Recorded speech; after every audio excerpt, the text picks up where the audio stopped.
Welcome back to all our friends, family, and yes, even our foes. To the Fox Den Sports Podcast, where Todd and his sports-passionate kids are ready to bring you the latest updates and insights on all things sports. So sit back, relax, and enjoy the show. Now, here are your hosts, Kellen, Garrett, Gannon, and coming to you from the Fox Den, their dad, Todd Fox. Hello, everyone. Welcome back to the Fox Den Sports Podcast. I hope each and every one of you enjoyed the debut of our new video, intro video, and then the sound as well. So that was our brand new. That hopefully we'll have that for quite some time. I'm pretty excited about that, but along with my middle son, Garrett, and his buddy, and my fourth son, Diego Zavarse. I'm Todd Fox. I know Kellen is unable to make it, and Gannon is unable to make it. Callie's got stuff going on. So I know we have Trent coming in later, Trent McDaniel, another one of the college buddies of these guys. Will be on here shortly because we got a lot to talk about today. I know we're going to talk a lot about Thunder, and some OU stuff, and then United States soccer. So let's jump right into it. I know the Thunder, the draft is coming up. When is that? Wednesday draft night. Is Wednesday. Oklahoma City has the 12th pick. There's a lot of rumors going around. Nobody ever knows anything, who they're going to take, if they're going to take, the possibility of trading up, trading down, trading out.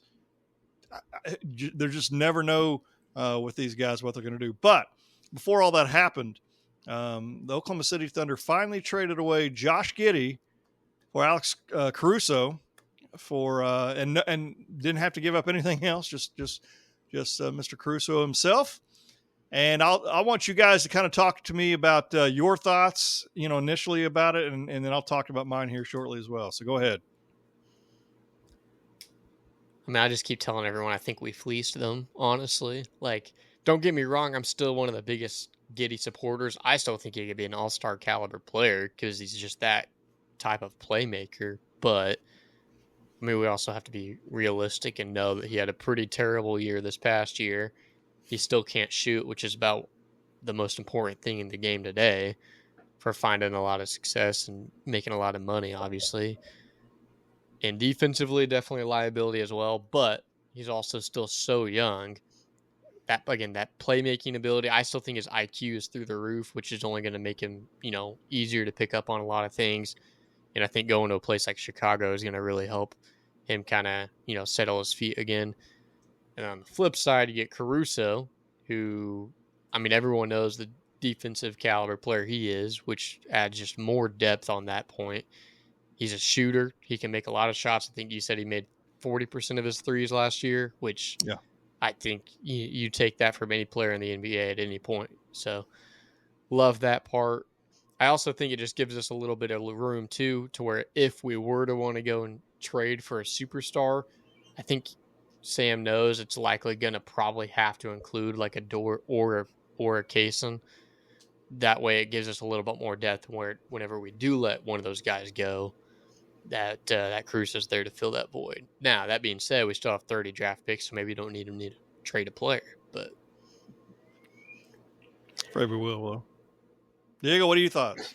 Yeah, I mean, I'm with Gary. I was a big Josh Giddey guy. When we drafted him, I was kind of mad. I was like, who is this kid? And then I saw his potential, and I was a big believer. I mean, I do think he has that all-star potential. I do think he is a 16, 17, 18 points a game kid with 10 assists, 8 rebounds. Like, he's got that potential, but not in OKC. He was not going to be that guy here for us.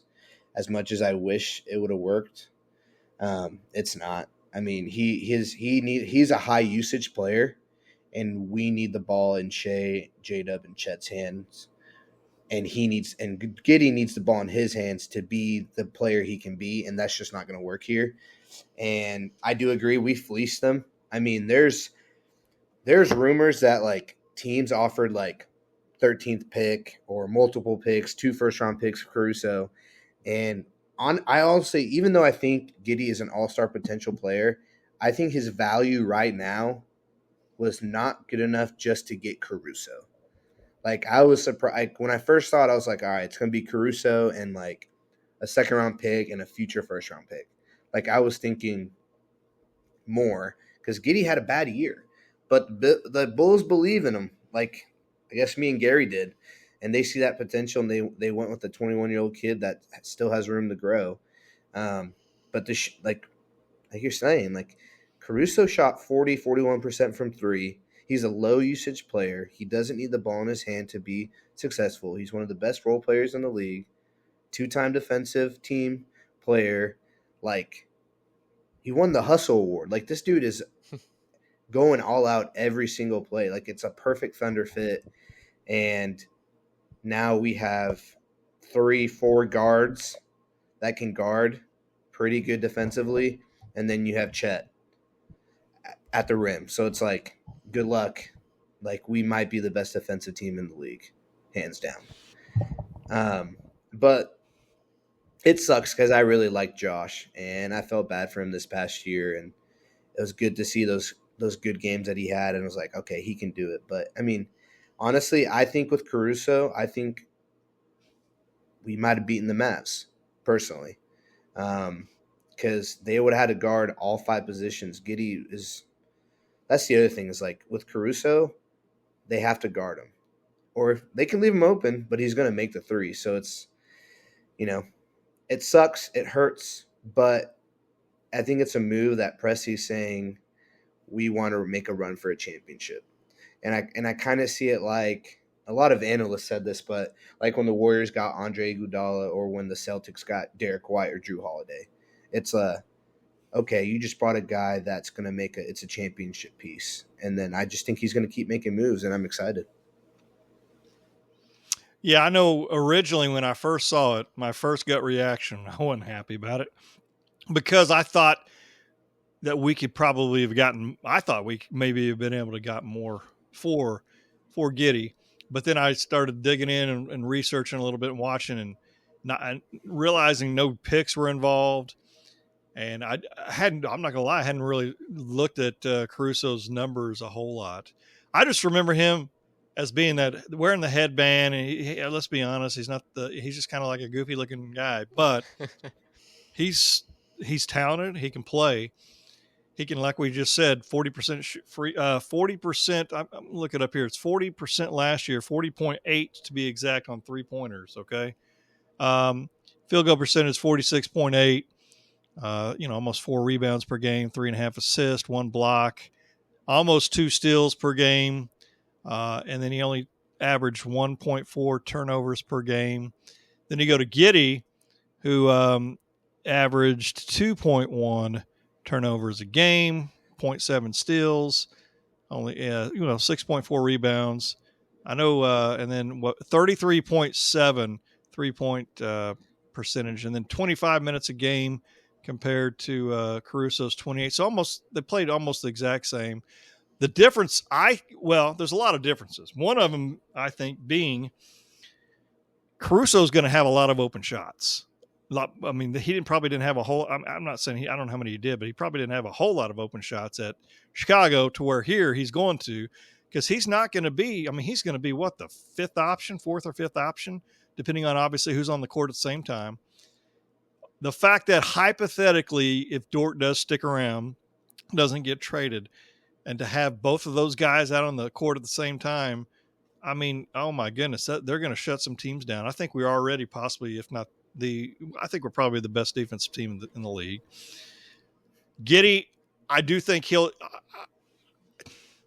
don't want to say I was ever just the greatest. I mean, I wanted him to do well, and he did have a subpar season, but he's only 21 years old. He'll turn 22 right before the season starts, or it's mid-October, so he'll turn 22. He's still young. He's got a lot of years ahead of him.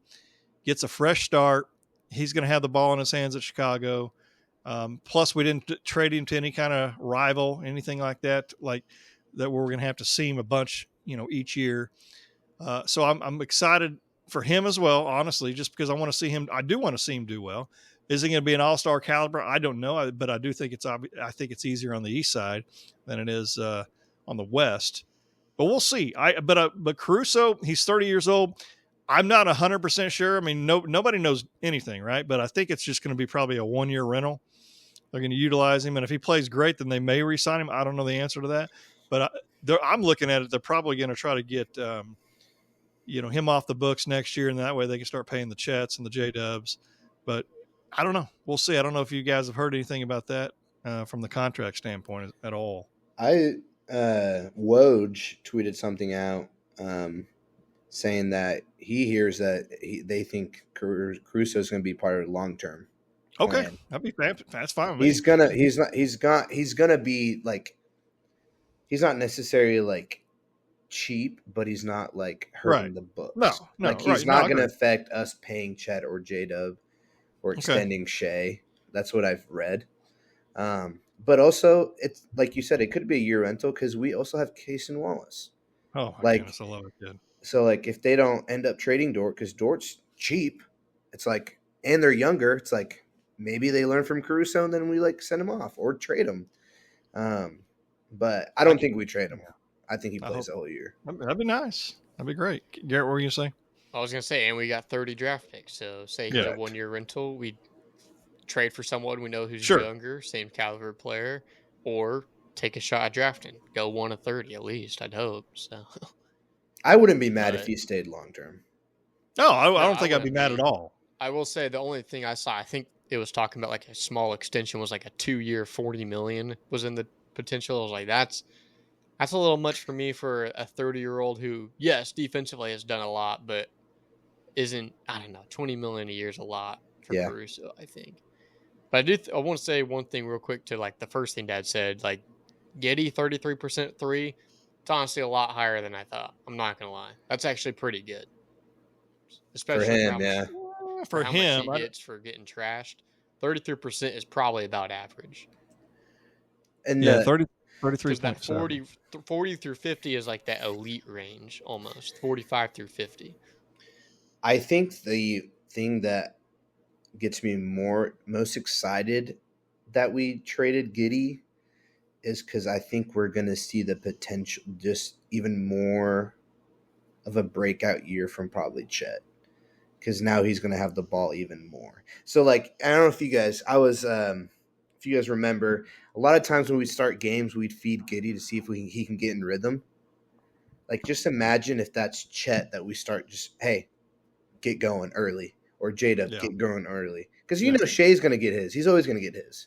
But, if you can get Chet going early, the league's in danger. Because, when he gets hot, he's on fire. And I mean, we saw that throughout the year. When he's shooting well, we really look unstoppable. Well, I agree. It just always made me so mad, though, because in the playoffs, specifically against Dallas, it would be 5 minutes game time before Shea touched the ball. And I'm like, I understand, like, pretty much exactly what you're saying, but this is playoffs. Playoff basketball, You got to give it to the best player.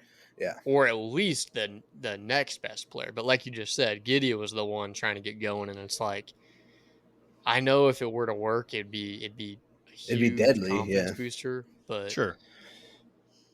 But that's like the usage. Caruso does not need the ball. He just needs to be there and shoot if he's open.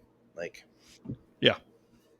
And he'll be great. I mean, I don't think we maybe, I just don't think a lot of people fathom like how good this defensively this team has a potential to be, especially with another year under their belt, bringing hopefully getting, and I want to talk about that here shortly too, getting some maybe additional help as well. But it'll be exciting to see. I mean, we have two of the top 3 guys that led the league in steals. Yeah. And then I think Caruso and Dort are like number 1 and 2, and who guard them like the toughest. They guarded the best player on the team. Yeah. Yeah. So it's like, all right, let's take them out, bring in Case and Wallace. Cool. Well, exactly. And that's where I want to make sure, like, I do not want to get rid of Case and Wallace under any circumstances. That's just me. Go ahead. But also keep in mind, too, that means Shea's going to get a guard the 3rd best player defensively, which gives him a lot more just stress-free defensive side of the ball.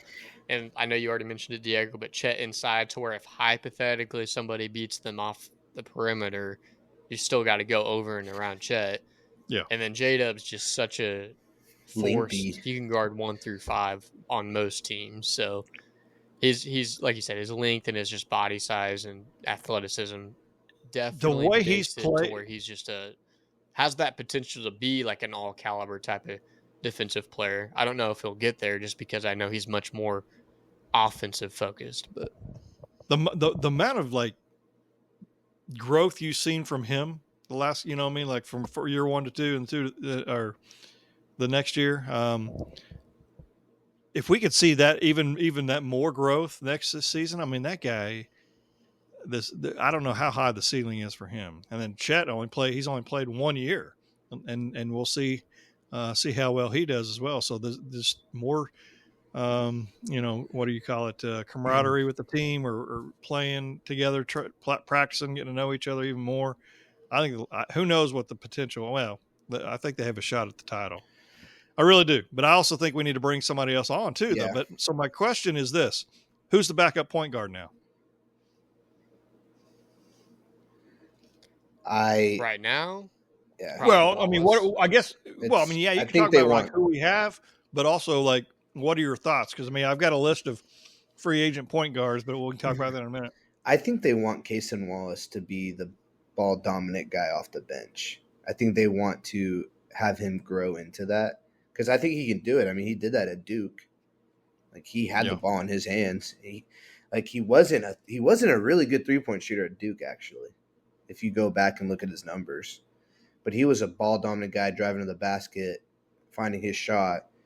He came in here, worked on his 3-point shot, and then he just became I feel like a deadly 3-point shooter and corner.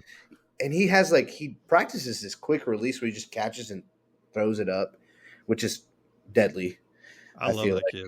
But then you still got Joe yeah, as the 2 coming off. So it's like he's not a guy who should be that number 2 point guard, but he can still bring up the ball.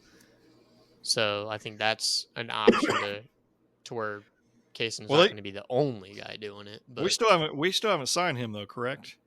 Wiggs. All indications he will sign though, right, Joe? And I don't know about Wiggins or not. I'm not sure, but I think Joe for sure. But then again, Sam Presti's the man of mystery. Who knows?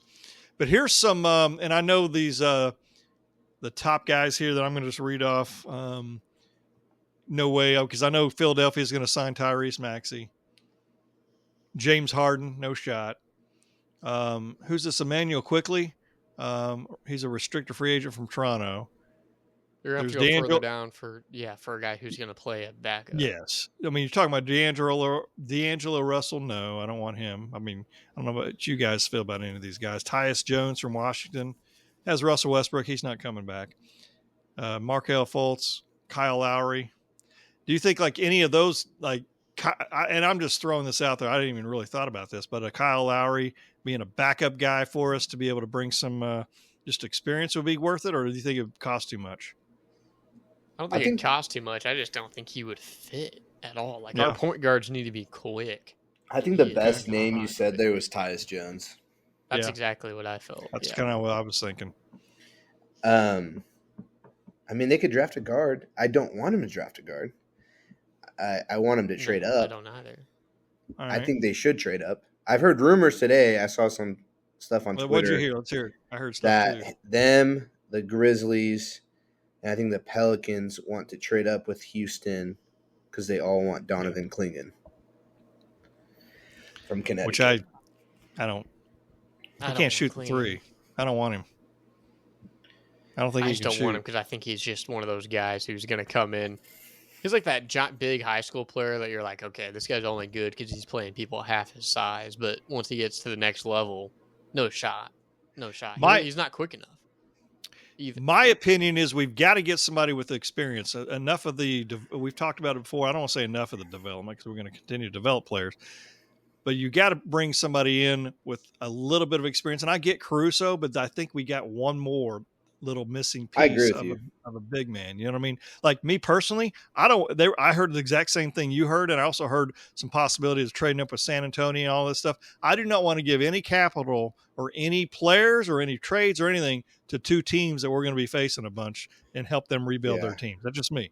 I don't want to be the reason because of it. I don't want the Thunder being. I don't know if you reason didn't see. Also today, there was a thing about.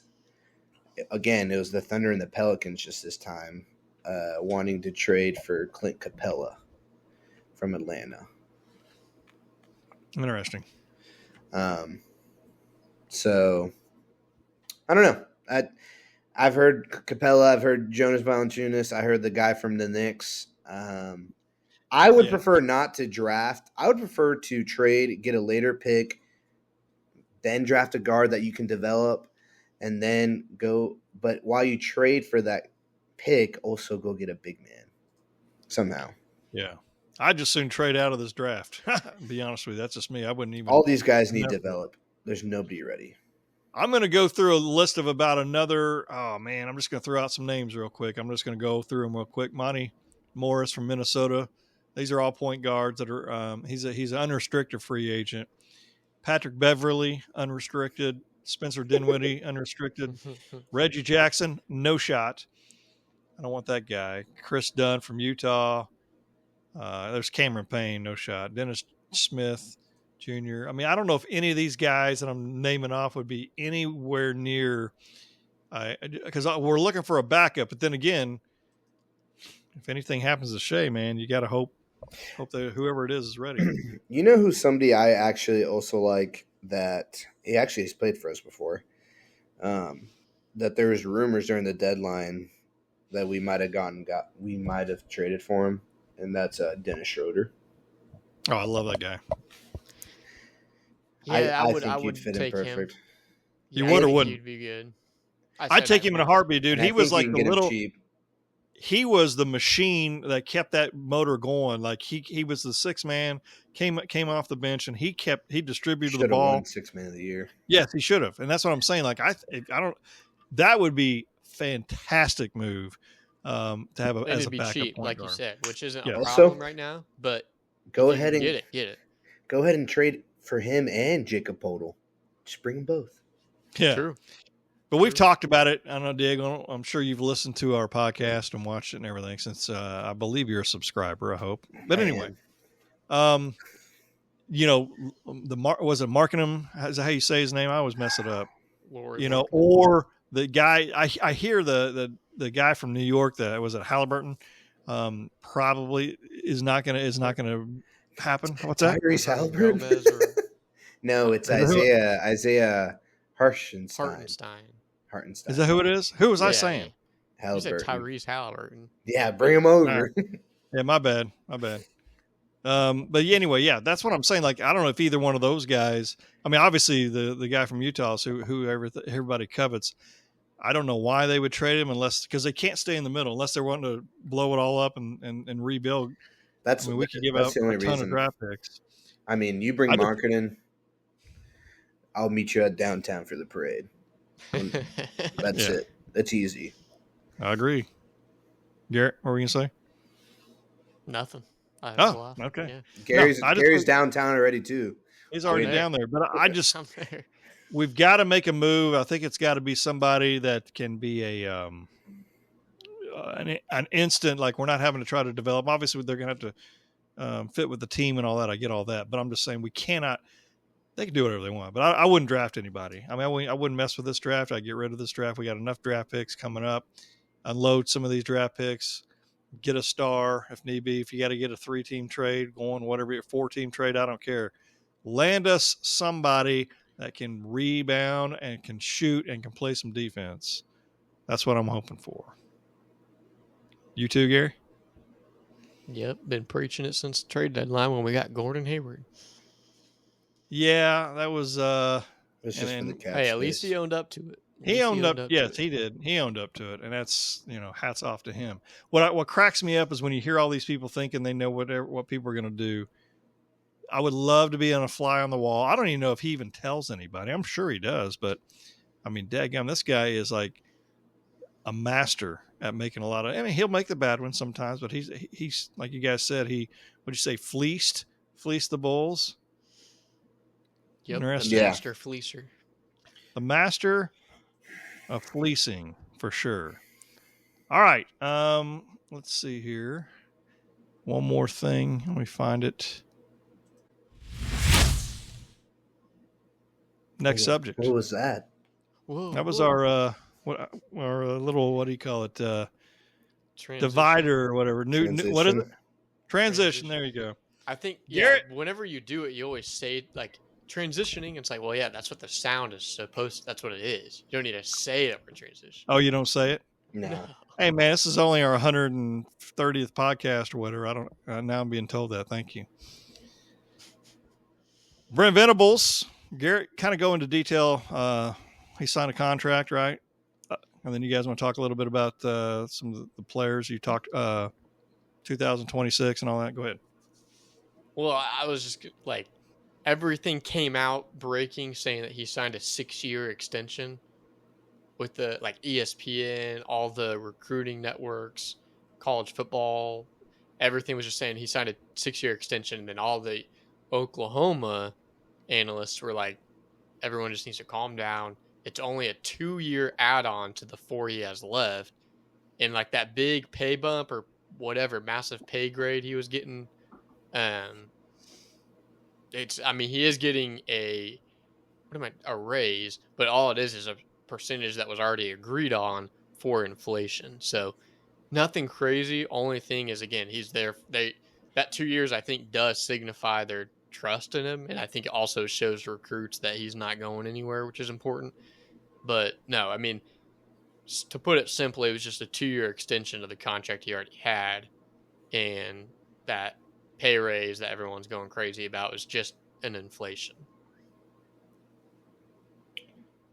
Yeah, I did freak out at first, and then I sat down and read a little bit, and I was like, okay, this makes more sense. Like you're saying, it's just that 2-year adding on to it, which I saw one of these guys on, he has like a morning Fox show, and he was saying OU knows what they're doing by extending Brent Venables.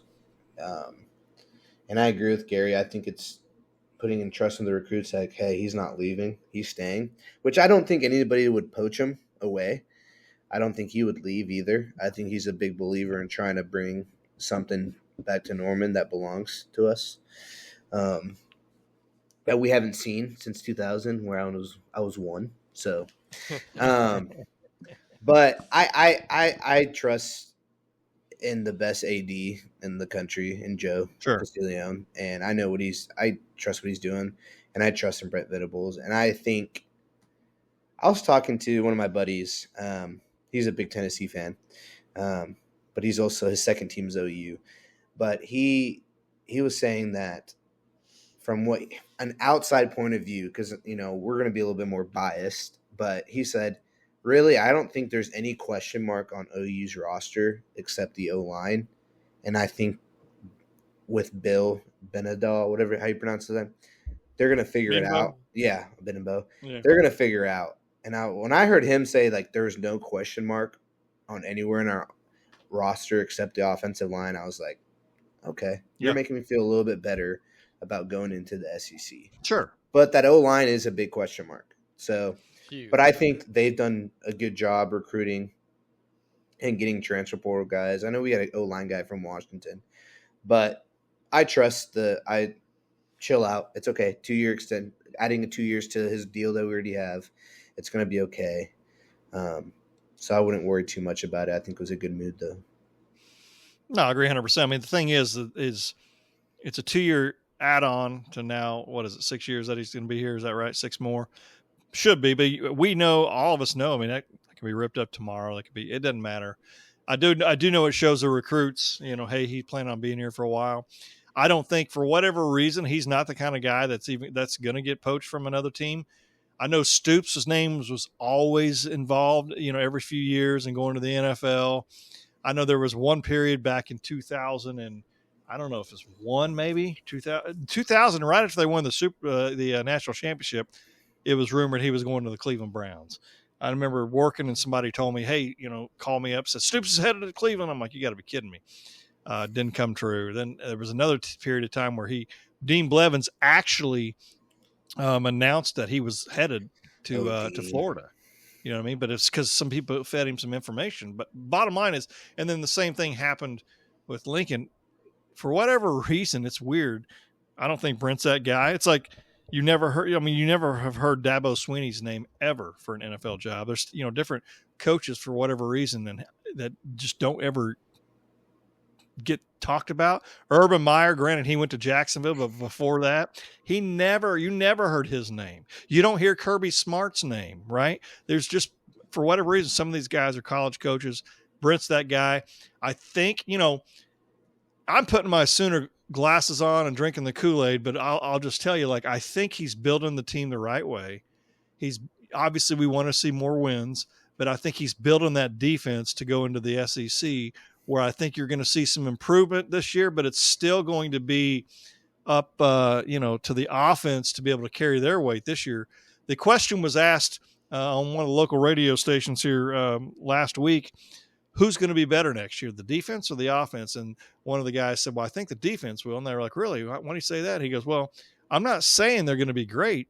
I'm just saying that I don't have that much faith in the offense just because of the offensive line. And that's it. We're loaded everywhere else except for the line's just a question.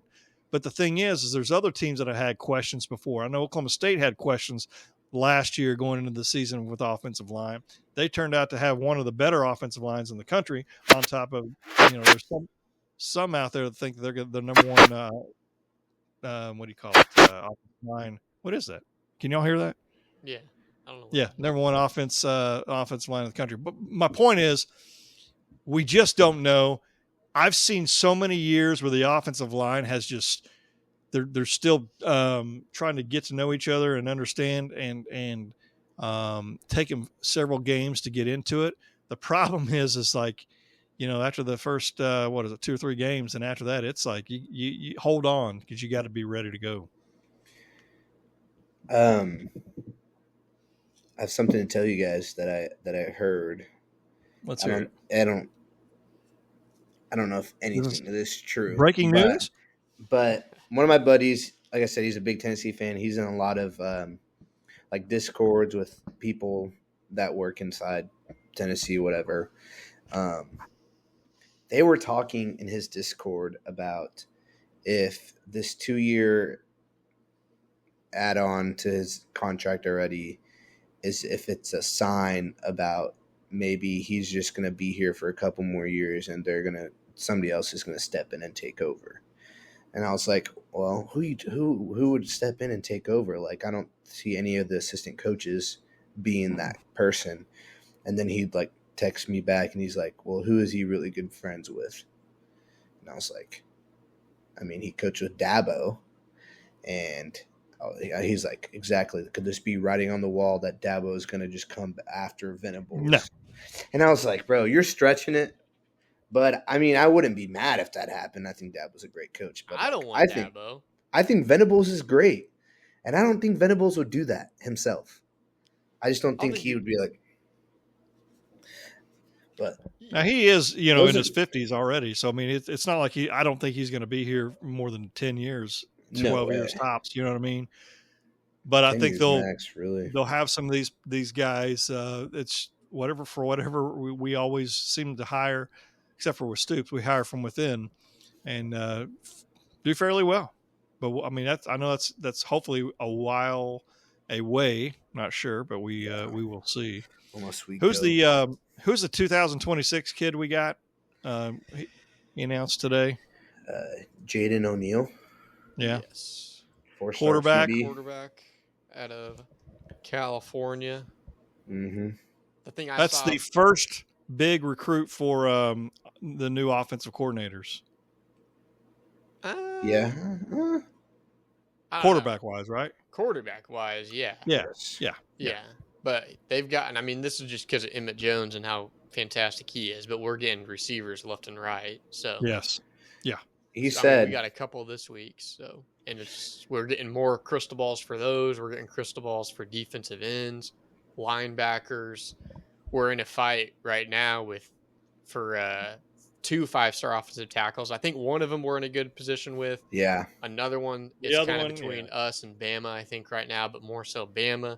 Yeah. And then also a 5-star linebacker who was, projected to go us for the longest time. Now he's leaning more towards A&M, sadly, but Why would still you plenty go of there? time just to go and snag these guys. But yeah, A&M, man, Why would you go they'll there? just last second drop that bag, and you just can't do anything about it.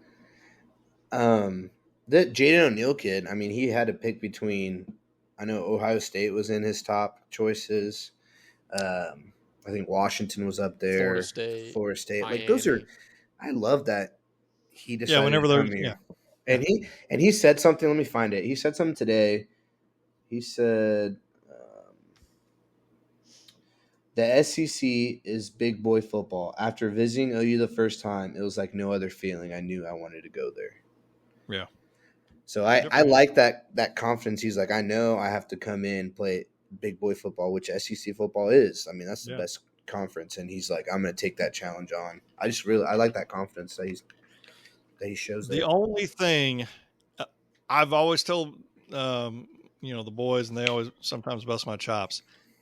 I don't know until 2026 when he actually signs on the dotted line. We can sit there and say whatever we want, and then, hey, I'm going to pull my name out, whatever. I mean, it happens all the time in college football. So I'm not going to be too excited until he arrives on campus. How big is the guy? Is he a big guy? Right now? Is he like 6'2"? Right now he's Because 6'3". Is he 6'3"? And he's a junior? So he'll be a junior, yeah. 2026. Yeah. What year was he born got then? 2 more years. That's a lot of When math. was he born? Junior, Yeah. you'd be like, what, 17? Yeah. So you'd 2007? Yeah. 2000, somewhere around there. And What are you doing? Do you think you feel old? Whatever. Wasn't that the year we played? We lost to Tim Tebow. Yeah. Shoot, yeah. Look Well, at maybe that, it was dude. 2008 then, Unbelievable. But yeah, we'll see. I'll be excited whenever he arrives on campus. 100%.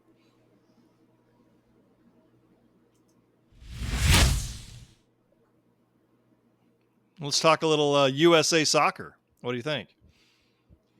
Should have Mr. McDaniel here in just Jumping on a minute. Mr. McDaniel. just a second. I hear. I will tell you- a Do it all soccer on the insider. Soccer, so Let me just tell everybody in this little as we're waiting. I have been a minivan family for a long time. really And we've quick, had really quick. Yeah. What? Let's just go ahead. We got some hats in the Fox Den. Okay, go for it. Yeah. You just steal my thunder. Go ahead. Were you about to say something? Oh, No, I was not. What do you There think he I was is. going to talk about? We got some white and black. Go ahead. White and black hats, Fox Den Sports logo, Comment if you want one, send us a message, an email. $40. How do I where do I $40. $40 for this hat. Here's the thing. It's a great deal now because I'm just telling you, this thing's rocketing. It's We've an already investment. gone through It's an You're gonna up investment. I the think price of the hat? $40. Yeah, we've already. Heck yeah. Yeah, You know We've something about, have you ever heard of Kanye West? Yeah. Yeah, Yes. I think like something like that. Like the hat's gonna be like probably $400, you know. yeah, because I was going to say we've already sold the first 100, so this is the second 100. Yeah. So, but anyway, first off, let me tell everybody, no more minivan for me. After driving a minivan since 2007, I believe. Oh, the year No that more Jaden minivan. O'Neill was born.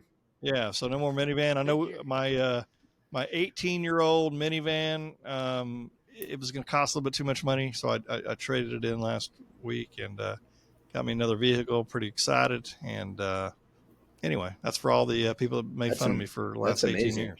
Congratulations. Instead, Yeah. he's got a Let's not talk about it. It doesn't matter what I got, man. Boy, what'd you get? A Subaru Forester, and we're not going to discuss Oh, anything about it. He got a Subaru. Yeah, It's a great car. It's a great car, man. for I don't care what rumors people have. Or what we're not even going to get into any of that because it's not true anyway. So who cares? All right, Yeah. go ahead. I like your car. Yeah, I'll it's let you white. It's gorgeous, man. Got a lot better gas mileage. All right, USA Soccer. Go ahead, Diego. What were you going to say? I was going to say, before we talk about the Stars and Stripes, I just wanted to shout out to my other favorite international team, Venezuela, for winning their first group stage game in Copa America. Ecuador went down. So both of my teams won this weekend. That's all I want to say. Wait, Diego, are you Venezuelan? No, I'm American. Oh, okay. Oh. Don't you see? Yeah. Wow. Hey, they're not good at soccer, and they shocked me, so I got to be happy.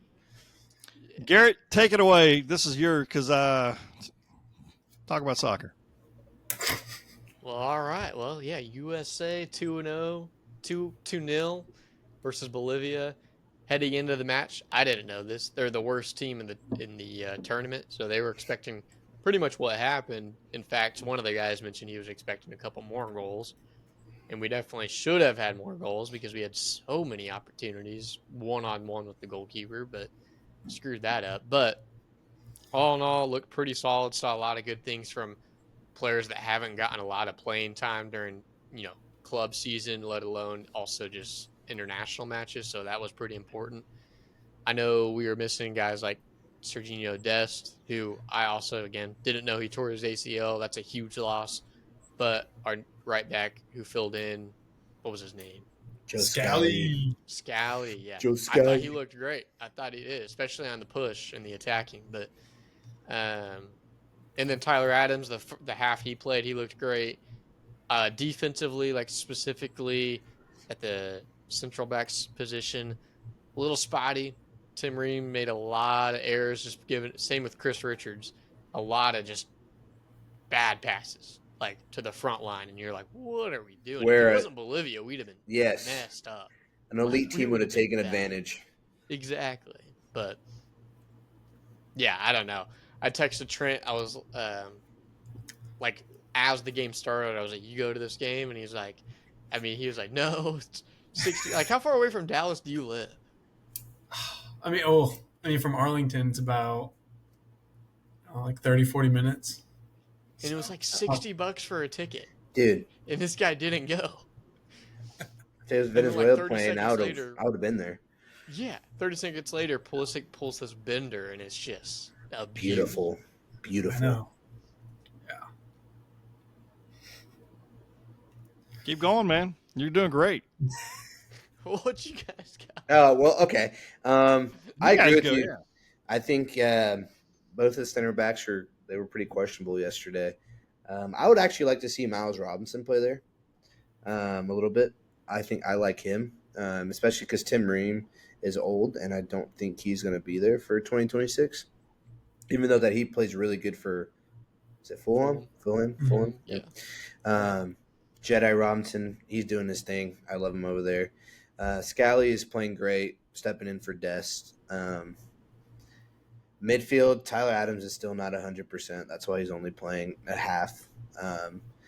I think when he's 100%, he's going to be that other guy that just steps up and kind of like Pulisic does. I feel like Christian is being more aggressive and being like, this is my team, I'm going to take over.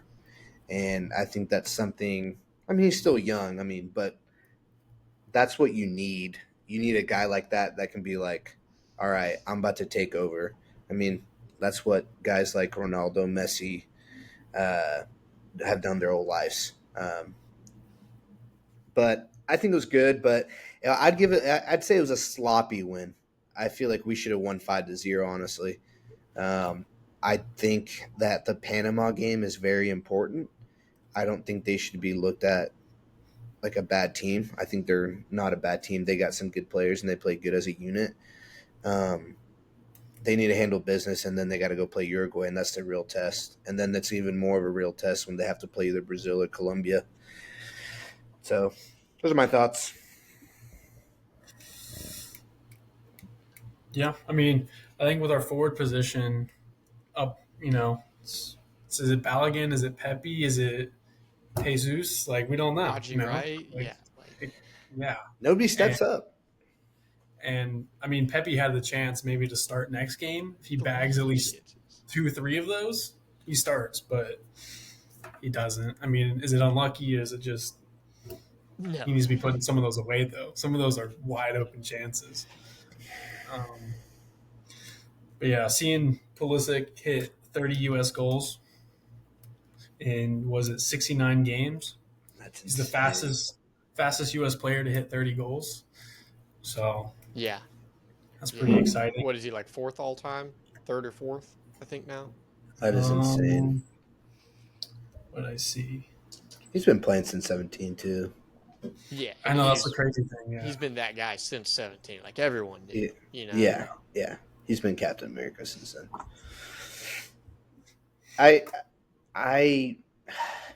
I really want the U.S. men's national team to just prove to the world that they are what they are capable of. Because growing up, I watched soccer, but Venezuela sucked, so I was a big Brazil fan. And then as I got older and I started loving the players that played for U.S., watching Landon Donovan and Clint Dempsey and Michael Bradley and Josie Altidore and all that, like I started loving and rooting for USA. And now I don't even care about Brazil soccer. My dad also doesn't care. Like, we watch U.S. soccer all the time now. And I want to see them they don't have to necessarily win the Copa America, but they if you make the semifinals and you lose 2-1 to an Argentina or a Uruguay or Brazil or Colombia or any of those top teams, man, I'm going to give you props. Like, that's credit right there. And if you go to the World Cup, especially playing the U.S., and you make the quarterfinals or make a semifinal run, dude, that is good. But I just feel like when they just play these teams like Jamaica and Costa Rica and Guatemala and Honduras, and I'm like, this is not helping them at all. It's not. And then we saw when they played Colombia in that friendly and they whooped us 5-1, and I'm like, this is what happens when they play an elite team. It's like what happened when we played the Netherlands in the last World Cup. They just outcoached us, which leads to my point that I think the reason we can't reach that potential is because we don't have the correct manager leading this team. And I will die by that. He needs but I just feel like they're not going to kick him out because I feel like they're going to do decent in this tournament, that they're going to be we got to keep him. And then I'm like, he's going to embarrass us in 2026 when we're playing at home and we lose in the round of 16 again. Well, it'll be round of 32, I guess, because it's 48 teams. But I don't know. I really want to see USA win, and I really feel like they have a potential. Those players have a potential, if they can reach that max potential, to make a run for a semifinal or maybe a final. I just don't think with Berhalter there, it's not going to happen. Yeah, I mean, this group of players is being talked about as our golden generation right now, and most of them are 25 and younger. True. Besides Tim Ream, maybe. No. And he's 35. Oh my god. He's 30. I mean, what? Yeah. And what we finally, for the first time ever, we fielded a team of all players that were playing in the top 5 leagues in Europe. That's never happened before. Yeah, that's impressive. I think we put a lot of weight on that, but I think they need to be.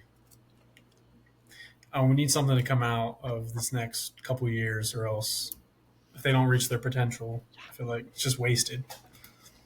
But that's my question: is when and if will they ever win big? They will. In your lifetime? Yeah. Yeah. Yeah. You really think so? Huh? Yeah, I do think so. Okay. I do think so as well. Yeah, that's good. Yeah. To go to what Trent said earlier. I do think so. I love that for you, Diego. Trent, he said it earlier about Pepe missing some wide open shots and just that forward position. Who's it going to be? Last year and a half ago or so, I don't really remember when it was, but everyone knew that was our biggest need, as the U.S. was needing that number 9 that could just put away the goals. And you didn't have to do anything magical. You literally just had to put it in the back of the net. and everyone thought Florian, is it Balogun? Yeah. Would be that guy because he grew up in England, played for their U21 teams his whole life, had a lot of success in League One, if I'm not mistaken, which is one of, a lot of people call it the Farmers League, but it is still a top 5 league in Europe. And again, had a lot of success at a young age, and I think everyone was hoping and expected him to be that guy, but he just hasn't been. He had a lot of success early on, and then he had a long period of just goal drought, and he definitely missed some opportunities last night. I think when he scored that one, it was, a huge just kind of confidence booster for him and showing that he can do it, but seemed like a lot of just miscommunication, and the chemistry is not quite there yet. And then Pepe, dude, that guy, oh my gosh. 3 chances. He had it first touch, just the goalie to beat. He misses one, just whiffed the ball basically. The next 2, he's like 2 feet in front of him, 2-3 feet, and both times kicks it directly at him. And then he had another one that he was towards the top of the box once again, kicked it right at the goalkeeper. I'm like, that is where none of these top nations are any single their defender's going to finish better than that. Like, it's just embarrassing. It's so embarrassing. But also, I will say, Weah, I think, is underrated. I think Weah provides just as much of a not Spark. difference, I want to say, but goal opportunities as almost Pulisic coming off that right side, because he can beat anyone, and he's really good at putting in those low cross balls. Same with Anthony Robinson, but I love Weah, man. He's an unselfish player too. It's crazy to think that Juventus were playing him at right wing back this past season. I did not know that. That is ugly. Well, there were talks about having him play in the position for Dest. Yeah. But, because Scally's a left back, I think, right? Yeah, I think so. They've just moved him over. Interesting. Yeah. Interesting. I don't know. I feel like if they would just see how Pulisic steps up to the plate and just takes advantage of that talent he has, and just I feel like a lot of those guys like Gio Reyna, I feel like when he's playing teams like Jamaica or Mexico, he does that. He steps up. And then when he plays these elite teams, he kind of just sits back. I'm like, dude, you might be the best player on this whole team. He literally might be better than Christian Pulisic. It's like, dude, every move looks so easy. Every move. I just think he gets shy, or he shies away from those big moments. And I'm like, dude, just do what Christian does and take advantage of those big moments, and you would be really good for us. Really good for us.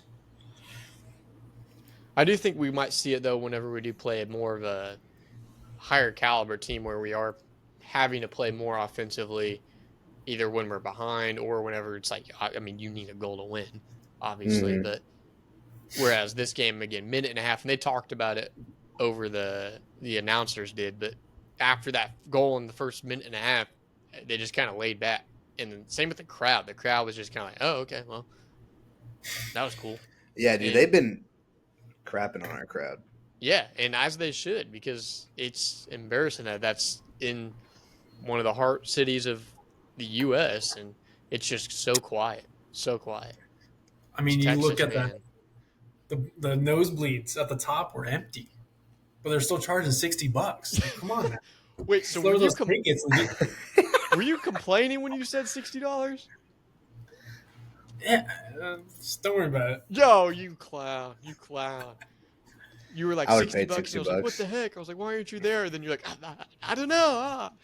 Didn't know. I've looked lower, and they were like 200 to like 150, and it was just because I could have sat in the nosebleeds. I could have. Yeah. I feel like the pitch is big enough. You would be able to see a decent amount. You'd see it. You can see everything in that stadium, realistically.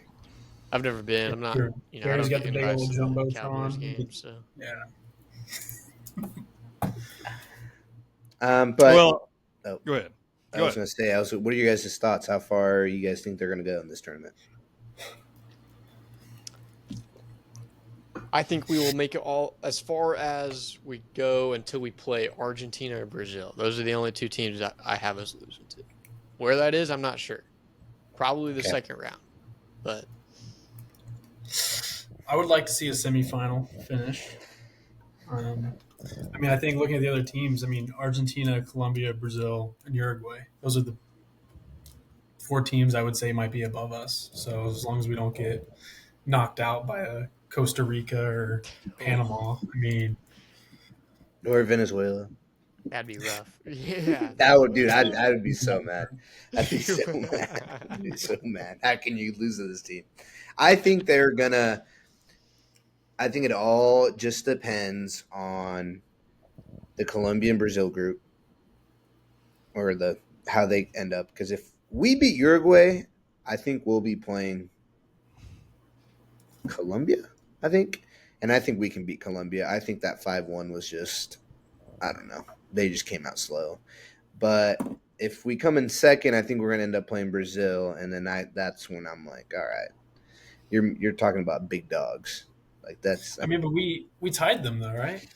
Yeah, but that's Brazil though. They're like, oh, this is friendly. I'm just going to play 75%. That's what we did with Colombia. Vinny Jr.'s like, oh, I don't have to run at my fastest speed. I can just run at 85%, still run past these guys. So it's like, we got him locked up at that right back position. That's for sure. With Scally, Scally's got him on lock. Scally Island. Yeah, I don't know. I'd love for them to make the semifinals. If they make the finals, that'd be sick. That'd be awesome. Dude, if they make the finals, I'm going. Fox Stone Podcast flying out. On Gary. Yeah. Yes, on Gary. Yeah. Woo. Well, my favorite player of all time for USA, Clint Dempsey. And you know why? Because he's clutch. Yeah, that's why. He was clutch. He was. All He was right. clutch. All right. Him and Len Donovan were both clutch. All right. Fantastic. So, final subject. Here we go. Y'all ready? I need y'all to answer this question for me. I will answer first because I'm very passionate about this question. Garrett brought something up a few weeks ago. Maybe it was last week. Do you call it dinner or supper? Here's the thing. When I was a kid, my parents called it supper. I think my little brother still calls it supper. And I'm just telling you, I want to see supper make a comeback. I'm going to have to put it on Facebook or something. We've got to get some rhythm going here. Dinner or supper? It's got to be supper. We got to get supper going. So what is it? I'll just be the first to say it's probably most likely dinner for every single one of us. But It's definitely dinner. Yeah, Nobody called it supper? No. It's dinner. No. I just want to know how many people out there in YouTube land call it supper. I'd like to know how many people are too I'm a little embarrassed to call it supper. It's not embarrassing. Bring back supper. Supper's good. Supper's for everybody. Dinner could be any time of the day, but supper is that evening meal. That's great. We need to bring back supper. I think everybody born past 1996 says dinner. 1996. You could probably go further back than that. Yeah, fine. I'll go 1980. Dumb. I want Fine, this to get out there. 1965. It needs to be supper. Bring it back. Bring me back some supper. Let's get a poll going. I can bring you some dinner. Yeah, bring me some supper. I like some supper. All right. All right. Last question. Y'all ready? I need you each, well, not at once or whatever you want to even call it. You're going to rank these cookies in order without knowing what comes next. All right. I'm going to say a cookie and you're going to say 1, 2, 3, 4, or 5. So I want to see what your thoughts are. Of course, you don't know what's coming next, right? I need to write this down. Yeah, I You got ready? my notebook out. All right, here we go. The first cookie is oatmeal raisin. Where do you rank it? 5. Get that That's sucker out disgusting. of here. What do you got? You got hate for oatmeal raisin? I'm gonna just go back to what Diego said a second ago. I don't think anyone before 1965 or after Yeah. 1965 eat those. That's 5 for me. Oatmeal. Get that. Yeah, I'm gonna go 5. Yeah. All Are right. you sure, Trent? You were kind of like licking your lips whenever. See- See, an oatmeal chocolate chip I could get behind, but an oatmeal you throw in raisins in Yeah, there. no. bro. Yeah, get the Yeah. vegetables All right. out of there. That's nasty. That's fair. What about a good, just a good sugar cookie, like one of those ones that could one of those ones that have a little frosting on it on top of it, a little soft. I'll go, 1 through 5. You all already said 5, so 1 through 4 now. I'll go 3. I'll go 4. Those I was gonna go 3 as well. Those are kind of tough sometimes. Well, A lot of tasty. sugar. Yeah. All right. Peanut butter. Ooh. I'm just going. Shoot. I'm going 3. I'm just going bottom to top.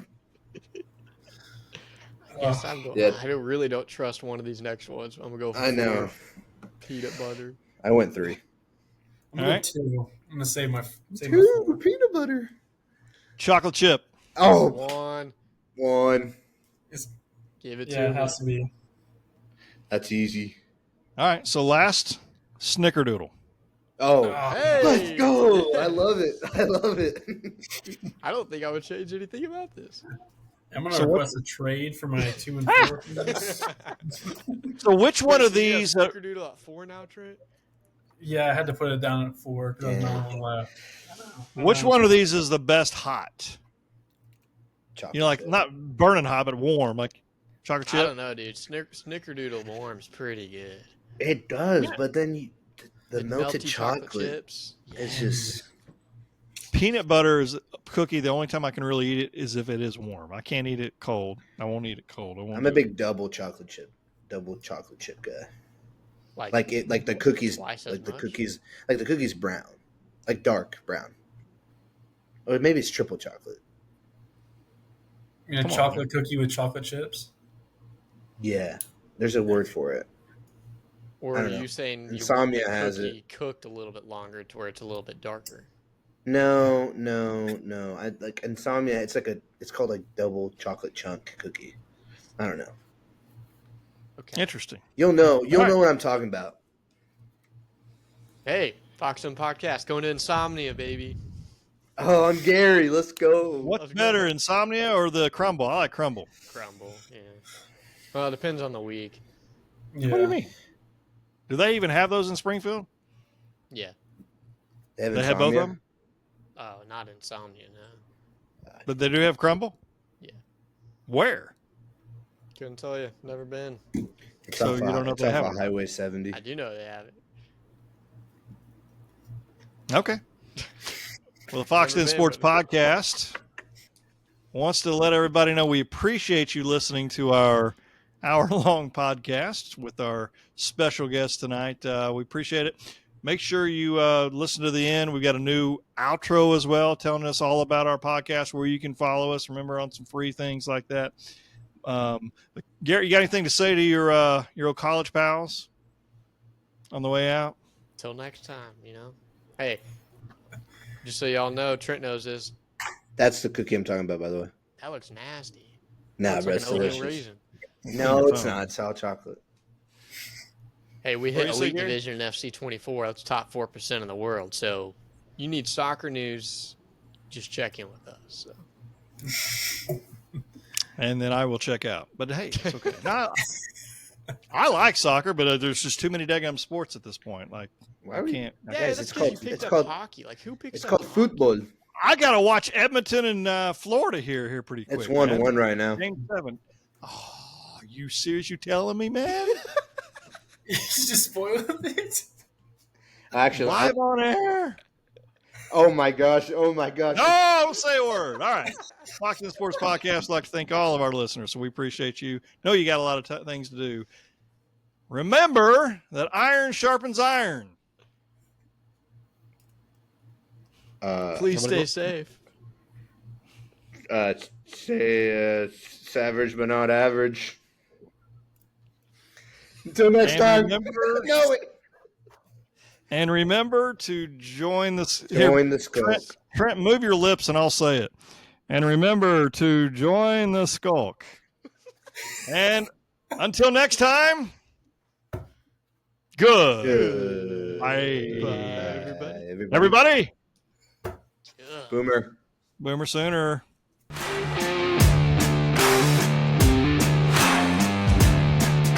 Thank you for listening to the Fox Den Sports Podcast.